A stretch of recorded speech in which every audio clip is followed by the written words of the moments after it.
Hi and welcome to Healthy Life Hacks. I'm Jennifer Jeffries, the present day wise woman. I'm a realistic naturopath coming to you from the surfing beaches of Australia. This show is for those of you who are wanting to really rock your life and rock your health and just live from a place of prevention, not waiting to get sick and tired and sucky. That's it. So let's get into today's episode. We're in the middle of this pandemic thing that's been going on for, nearly 6 months now. We've been in some form of lockdown. I live in Queensland, so our border is locked and we're doing social distancing. However, we've still got those freedoms.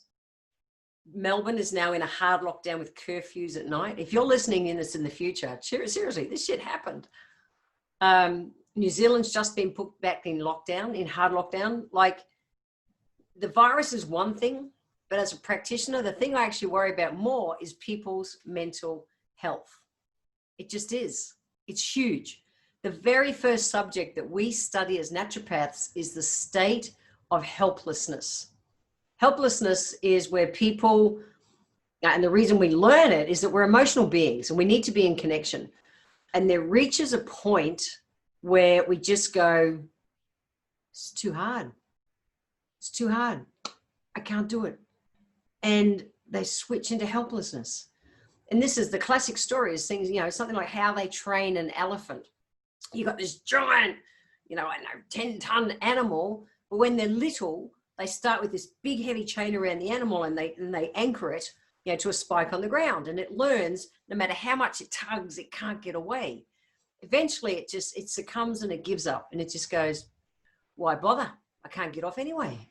And it just goes, eventually as it grows up and it is this giant animal, it can be tethered on a piece of string, a little piece of rope, and it won't move. And where it could break it, not even thinking about it, and yet it's in that state of helplessness. It has just resigned itself to the fact that nothing's going to change. I can't get away. It's real. It's really real, which is why we study it as our very first subject as naturopaths. Really interesting. There's a guy called Seligman, and he wrote a book in 1990 about learned optimism. And so this is where, it's the whole power of what we feed our mind can help give us what we get out of it. And this is important, I think, when it comes to mental health. So today I want to talk a little bit of that stuff and also just a few foods that I can give you as life hacks to be able to modify that will also help your gut chemistry. Okay. So, because that's your gut feeds your brain. That's why I want to give you that. But it's real. It's real. So there's kind of like 5 main areas that you want to really look on to focus your mind to be able to get it into a place where you can deal with it. Because we can't make stress go away. And you can't, that's it. We're there. We're in lockdown of some description at the moment. But we can modify how we deal with it. And that's what I care about. How well people are going to come out of lockdown in their mental health. It's really huge. So the first one is, and this is not hippie woo-woo guys, this is science. The first one is we've got to keep hope.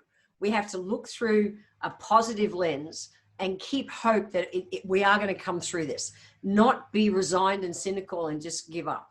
That won't help. That won't help. So this is real. We need to come from that place where we're looking through a positive lens. I am the biggest rose-colored glasses chick on the planet. I really am. But I'm also, I'm what I call a realistic idealist. So I'm the idealist, peace, love, and brown rice, think everything's positive, everything's great, but I'm also grounded so that I don't get, carried off and then go through all this disappointment. So at the moment, we truly don't know what the next 3 months will look like. We actually don't even know what the next week will look like. Every day, the rules are changing. And this is why I really worry about how people are responding to what's going on. We've got to keep positive that we are going to come through with. Are we going to go back to the way things were? No, not a chance. There's too many things have changed now for too long for us to go back to exactly how it was. So there's going to be a new normal. And none of us really know just yet what that looks like. But you've got to hold hope. You've got to hold hope that we will go through this and we will adapt to whatever that new normal is, because that's what we need to stay focused on. Cool? That's number one. The next one, think about the conversation that you're having on a daily basis. Who are the 5 people that you associate with at the most, or, that are the conversation in your head the majority of the time? This is a learning I took on, over 20 years ago when I first heard about the concept. And I'm really aware of who I hang around with. So there are some people in our lives who are what I call energy suckers, that they're down and out, negative, everything's too hard, all those kind of things. And I chose years ago to divorce myself from those kind of people for my own sanity, Okay. I can love them, but I have to protect myself, to the extent that I'm going to hang around them. I really consciously respect my space and who I'm really choosy about who I actually spend my time with, because that conversation that person is absolutely influences our health. So if you have got someone who's just down and negative all the time, that will impact your health. You know what? Stress, emotional stress is more taxing on your health than crap food. It's just a reality. Who are you surrounding yourselves with? Are they positive, uplifting people? Are they people that lift everyone else up? Are they people that, majority of the time, no one's 100% going to be like, yeah, rainbows, it's all wonderful. That's not what it's about. But is there general conversation taking life forward?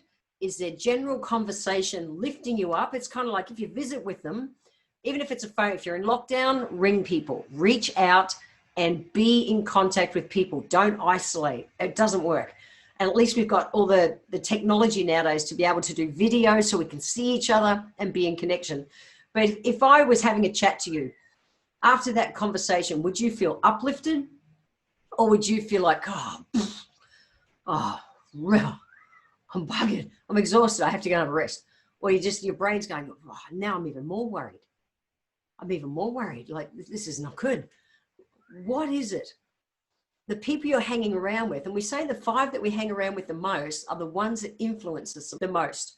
So really look at who you're hanging around with. Do you need to bring more people into your conversation so that you can be uplifted? Now, the beauty is that nowadays we have things like these podcasts and even positive YouTubes and things where you can be picking up positive messages or reading books or audio books, but filling our mind, filling our brain with things that are uplifting to us, not energy sucking, taking us further down the rabbit hole.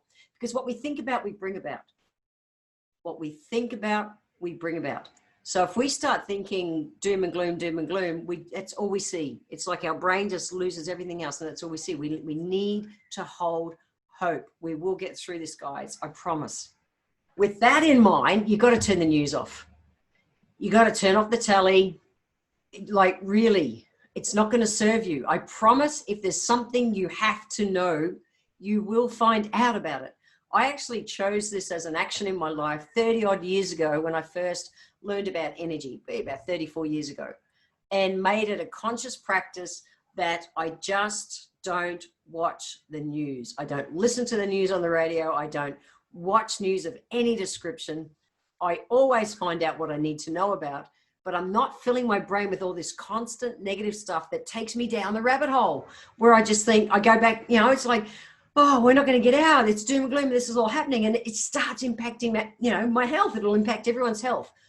Whether you're getting things like anxiety and your sleep is not right and you're worrying all the time, it's not good. So that's a real action, is to turn the television off. Watch fun stuff, watch comedies, fill your brain with a different conversation.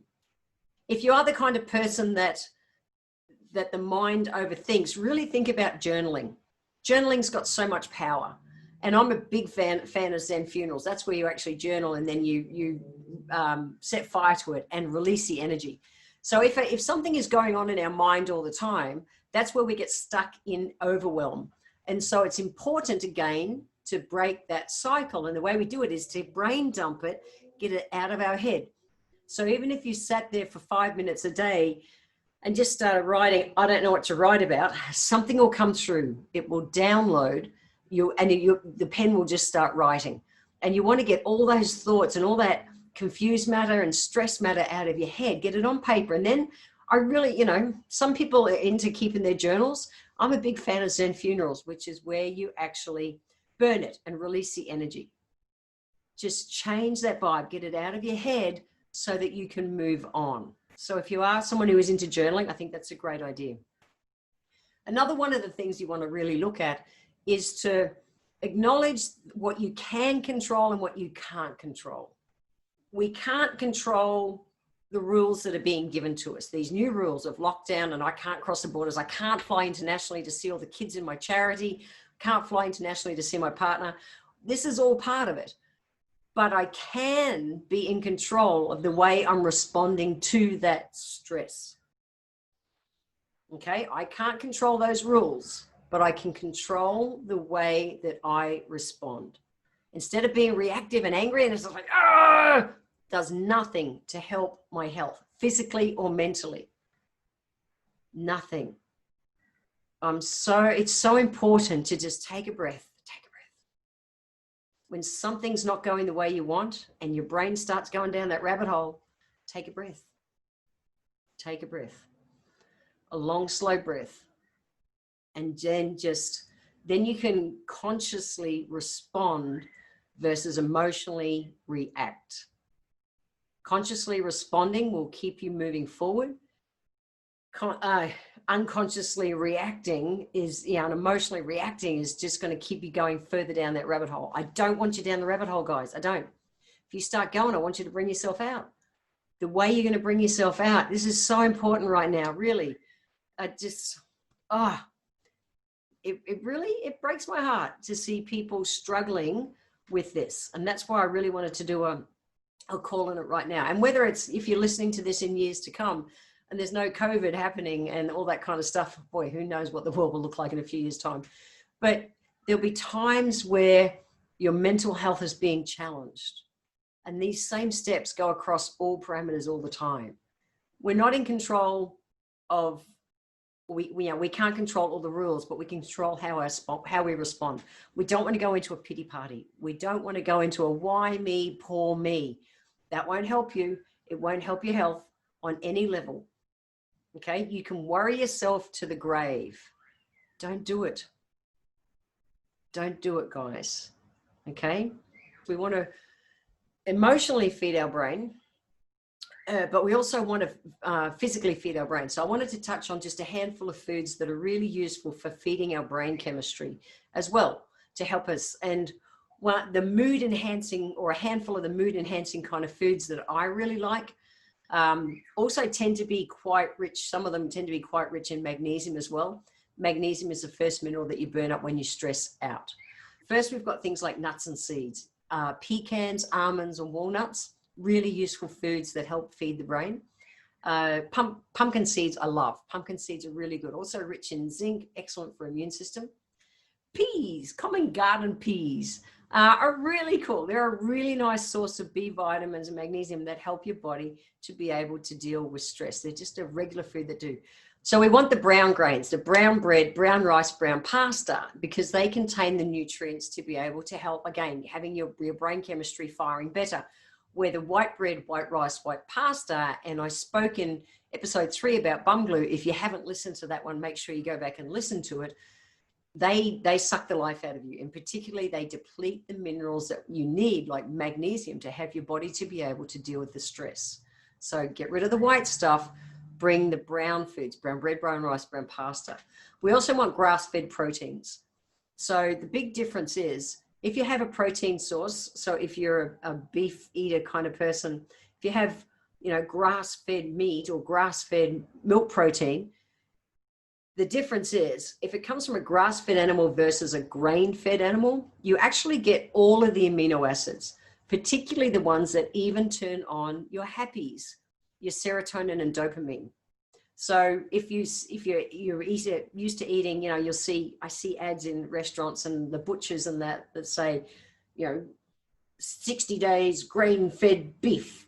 And I think it should say 60 days going to make you really damn depressed beef, because we want everything in our diet to be as close to nature as possible. So if you can have protein from a grass-fed source, the way it's meant to be, you will also get the right amino acids, including the ones that turn the happies on. But then it's not just what you eat, it's what your body's able to assimilate. So most people's body, when it's been stressed out for a while, it's like the stress hormones put the fire out in your belly. And when that happens, food stews instead of digesting.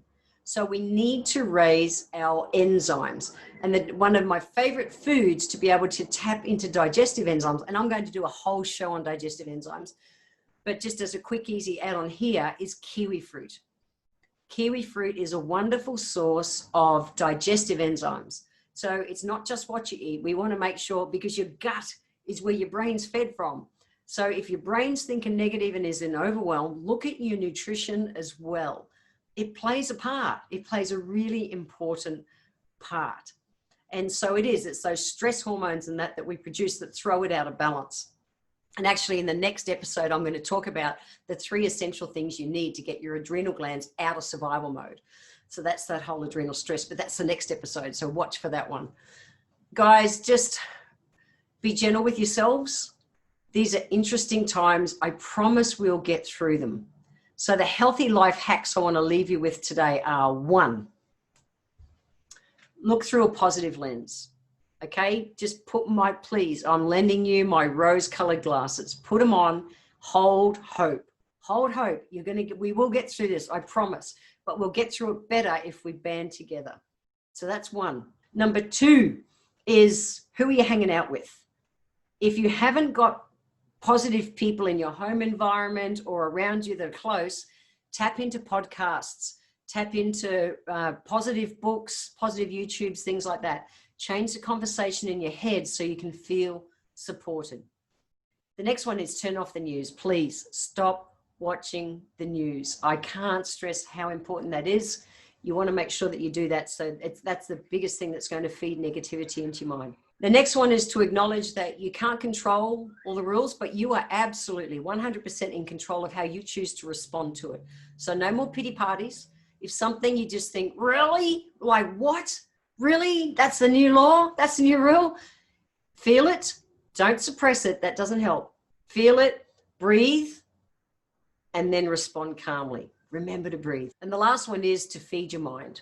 Okay, this is a really important healthy life hack. So you want to be able to feed your mind through your nutrition as well. So even if it's just that you'll start eating 1 kiwi fruit a day, please do it. If you're going to bring a few nuts and seeds in, just think about, tapping into a few of those foods and have your mind be able to cope in a different way. So if you want to get the copy of the show notes from this show, head over to my website, healthylifehacks.com.au, and you will be able to download the show notes right there. See you guys. Have an awesome week. I want to thank you for being here today. If you enjoyed this episode, feel free to share it with your friends and scroll down to the comment section, guys. It's below the description of the video, because click into the line that says add a public comment, add your comment, click the comment box, and every month I draw 1 lucky person who leaves a comment down below to have a free 1-hour consultation with me. Also, be sure to subscribe to the show and like it so that you're always catching that next episode. If you'd like to receive a free copy of my Feed Your Body ebook, simply click the link in the comments below, join my newsletter, and you will get the free ebook sent to you nice and easy. So I welcome your emails. You can write to me at podcast@healthylifehacks.com.au. Until next time, guys, remember that when it comes to life, live it, love it, and get on with it.